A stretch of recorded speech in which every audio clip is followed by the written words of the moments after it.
यहाँ देखिए, सिद्ध कीजिए 3+2√5 एक अपरिमेय संख्या। ये तो क्लियर है, स्पष्ट है, आपको दिख भी रहा है कि ये अपरिमेय संख्या, लेकिन अपने को सिद्ध करना है। तो ऐसे प्रश्न जब भी आता है तो एकदम इसका उल्टा मानो, माना कि यह एक परिमेय संख्या है, ऐसा मानो। तो हमने क्या लिखा है यहाँ पर, यूं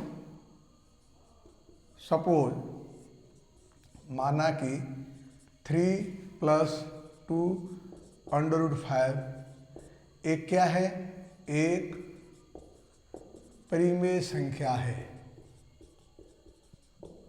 अब जब आपने इसको परिमेय संख्या मान लिया, तो परिमेय संख्या मान लेने पर परिमेय संख्या को अपन P/Q के रूप में लिखते हैं। तो लिखेंगे इसको P/Q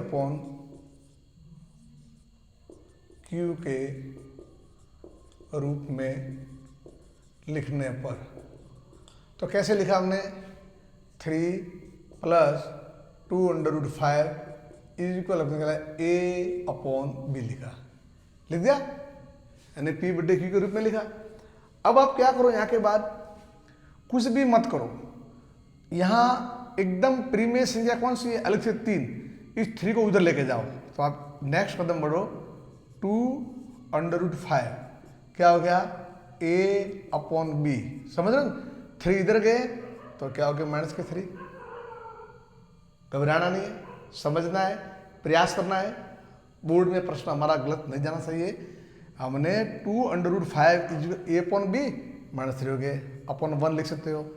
थोड़ा और इसको आप सरलीकरण करो, सिंप्लीफिकेशन, तो 2√5 इक्वल, अब आप यहाँ पर इनका जो है एलसीएम ले सकते हो, B ले सकते हो, B से B कटा, A-1 का भाग B में गया, B ने गुणा 3 से कितना है, 3B आगे। अब आप क्या कर सकते हो, √5 बराबर क्या हुआ, A-3B/2 नीचे आ जाएंगे तो क्या हो जाएंगे, 2B। इस बात को मैं यहाँ लिख रहा हूँ। आप में से कुछ बच्चे कंफ्यूजन में पड़ गए, इसलिए कैसे हुआ, समझने का पूरा प्रयास करेंगे। इसको हमने P/Q के रूप में लिखा A/B, शायद मैं समझ रहा हूँ, यहाँ तक तो कंफ्यूजन है नहीं। अब मैंने क्या किया, 2√5 को यहाँ लिखा, A/B यहाँ लिखा, 3 को मैं इधर लेके आया लेके इधर इस तरफ जब मैंने लाया, यहाँ जब मैं लेके आया तो ये मैंने वैसा का वैसा लिखा, इनका एलसीएम लिखा B का भाग में A-1 का भाग B मार, B ने गुणा 3 से 3B आ गए। अब मैंने क्या किया, √5 A-3B थे और 2 को लेके नीचे ये 2 हो गए। इस बात को मैंने यहाँ लिखा, अब देखो यहाँ इसको मैंने ये लिखा, √5 इक्वल A-3B/2। अब यहाँ आने के बाद रुक जाओ आप, और यहाँ आपको आपके तर्क देने हैं। जरा इसमें देख लीजिए, लेफ्ट हैंड साइड में क्या लिखा हुआ है, √5, और हम जानते हैं कि √5 कैसी संख्या है, अपरिमेय। राइट हैंड साइड में क्या लिखा हुआ है, A-3B/2, स्पष्ट लग रहा है क्या है, परिमेय। यानी यहाँ देखते ही हमें लग रहा है, लेफ्ट हैंड साइड अपरिमेय, राइट हैंड साइड परिमेय है, ये अपरिमेय, ये परिमेय, और बीच में जो बराबर लगा हुआ है ये क्या कह रहा है कि ये दोनों बराबर है। अब हम भी सोच सकते हैं, अपरिमेय परिमेय बराबर कैसे हो सकती है, तो बिल्कुल ये तो विरोधाभास है।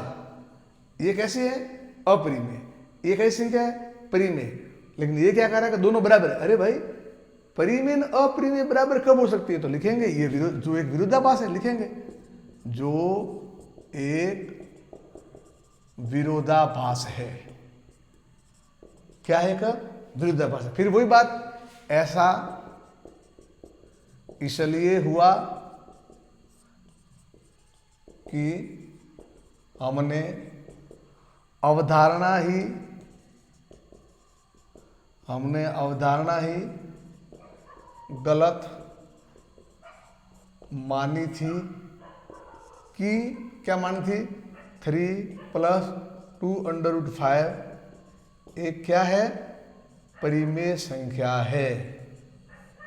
हमने अवधारणा गलत मानी थी। लास्ट में लिखो, अतः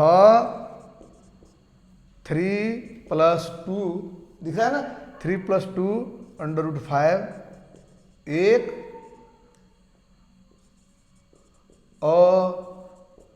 अपरिमेय संख्या है, अपरिमेय संख्या है। और लिखो इति सिद्धम हैंस प्रूव्ड। इस तरह से आपको करना है, बहुत सरल है और आपको इसमें करना है।